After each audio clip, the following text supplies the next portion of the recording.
I have here with me Alejandro Vasquez, VP of Business Development at PSL, a purpose-led software company. Thank you for joining us. Thanks, Tim. Thanks for inviting me. My pleasure. So can you tell us a little bit about what PSL does, what it stands for, just a little bit of background about the company? Sure. I mean, we are a software services company that was born here in Colombia. And we've evolved over time to become Colombia's largest exporter of software services to the US and Canada. We have about 600 engineers now. Wow, that's a lot. So what kind of clients come to you? What are their industries? You know, we try to offer very exciting challenges, technical challenges to our people so that we can recruit some of the best talent out there. And in that sense, we work or try to work with clients that are somehow innovating in their field. But that can be very varied. I mean, we have clients in the advertising space, in the consulting space, in the industrial clients, clients in autonomous driving, many different companies, but they are trying to innovate in their field through software applications, software. Perfect. So you just mentioned that there's a lot of clients in different fields, but can you kind of walk through the process of when a client signs up, what that process is? For us, the most important thing is to develop a long-term relationship with the client. Clients usually come to us looking to expand the bandwidth of their engineering teams.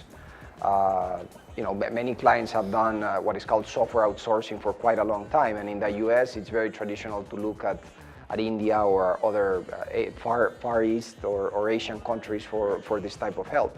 But we think that it's only natural when you are doing software development to look for a partner that shares a time zone. And that is one of the big advantages that we offer is that we are located in geographically an area that is very close to the US, and we can offer services that are very real time. So we look for clients that want to develop a partnership with a company that they want to involve in their day-to-day interactions. You know, it's often in our engagement, the client will contact and speak with our teams, 6, 7, 10 times a day to make sure that we are all fully aligned. And this happens because the client is experimenting with a product and many new things come up. New challenges, changes or pivoting in the initial idea, and that has to be quickly taken care of by the development and the engineering teams. So we want to have long-term partnerships with the client that are very real-time, very interactive, and that is what we offer at PSL. And communication is key there. Yes. So let's talk a little bit about Agile. If I'm not mistaken, a major part of your methodologies are Agile-based. Yes. Can you describe what Agile is and what are the advantages of going Agile? So I mean, in principle, Agile is a way of working that doesn't anticipate the future or try to divine what is going to happen 2 years from now, 3 years from now. But it's a very practical approach to engineering in general. It basically says, okay, we have a general idea, a general trajectory that we want to follow in this software product or software engagement, but we are going to test it in the market. And to do that, basically, the software development teams create what is called a sprint, which is a short stance of work in which specific functionality or feature of the software is developed, and then it is put to test at the market. You listen to your clients, to your beta clients, you understand what they found relevant and what not, and then you go ahead and do another short sprint, 1, 2, 3 weeks, and continue to pivot and to iteratively improve your product to make sure it's relevant to the customers. And you find many surprises. Sometimes the original idea didn't stick, but a little appendix of the idea became the main product, et cetera, et cetera. This is a very common approach to engineering right now, rather than going, and going into a cave for 6 months and developing this application which just tanks and is irrelevant to the market. Nobody finds it useful or entertaining or whatever. So that is basically the Agile approach to software that we conform with in our company. Excellent. So we talked about trust a little bit earlier. So when you're in your services, a lot of relationships are, of course, any relationship is based on trust. So when clients come to you, how do you inspire confidence? I think in an Agile relationship, very quickly you can see that the proof is in the pudding. Since we deploy working prototypes from week 2 or 3 of the relationship.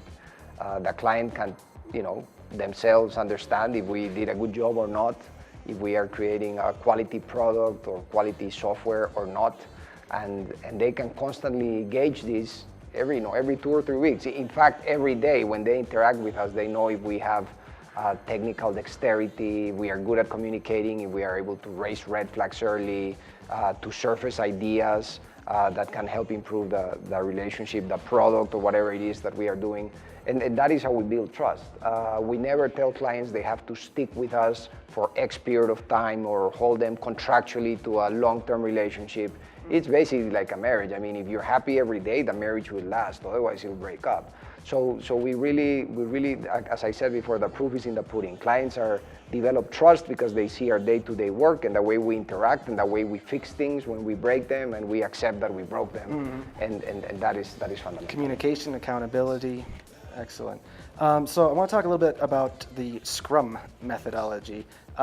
First of all, what is it? And then how important is this methodology in managing complex software and product development?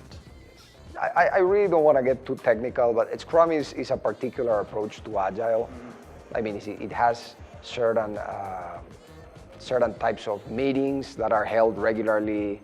I mean, daily scrums, sprint retrospectives, and other types of meetings that basically ensure that the team is communicating correctly, is doing a retrospective of what just happened and how they can improve, and is raising red flags so that everybody can own the project as a team and collectively assume responsibility for a deliverable, for an end product that works and is delivered in time. So it is one of the many methodologies we adopt with clients. There's obviously some leeway of how you specifically implement this way of working, but what is fundamental is it's a way of working that iterates to success, is based on constant communication and constant experimentation. Excellent. So just switching gears a little bit, what would you say that your biggest achievements so far are at the company, both as the company and you personally? I mean, I think the PSL was born with the idea of putting Colombia in the map of a relevant software technology hub that could deliver world-class services, and I think PSL has done that. This opened up a new avenue for growth in Colombia. I mean, Colombia has been a country that traditionally exported coffee or bananas or many other things, not worth mentioning, but we are just very proud that Colombia is now a country that is exporting ideas, neurons, and allowing people local engineers to be able to be part of world-class applications that are driving technology and driving disruptive change the world across. I think that's what makes us most a global player. Yeah. Excellent. So any projects in the works right now for you? I mean, I've been of course there are. But... Yeah, I've been with PSL for around 10 years, and what has kept me going and excited in the company is that we always have a new challenge. Right now, our challenge is to be able to continue to recruit the best people and manage growth, because if you grow too quickly, you might lower the bar for the type of people you're recruiting.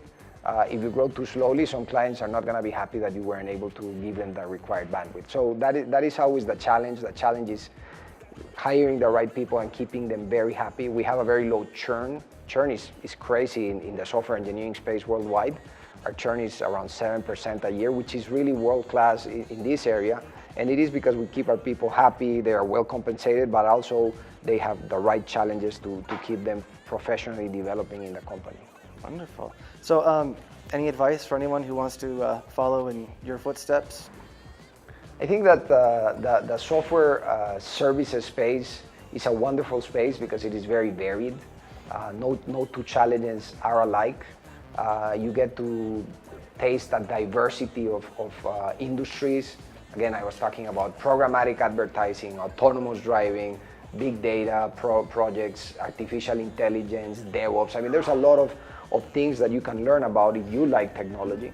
What is most important in this industry to be successful is not just the technical side and having some technical background, which helps, but managing relationships. I mean, any software engineering problem is about a group of people working together towards a common goal, and it has its own complexities technically, but those can be fixed.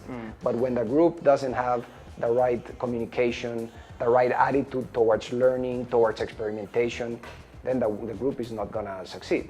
So if you are a person that likes people, likes communication, likes leadership, and likes technology, I think the software services space is a great space to be in. Seeing that common theme, communication, trust, popping up everywhere. Well, Alejandro, thank you. It's been a real pleasure. Thank you, Tim. Thank you. I'm here with Alejandro Vasquez, Vice President of Business Development at PSL, and my name is Tim Hinchliffe, editor at The Sociable. Thank you.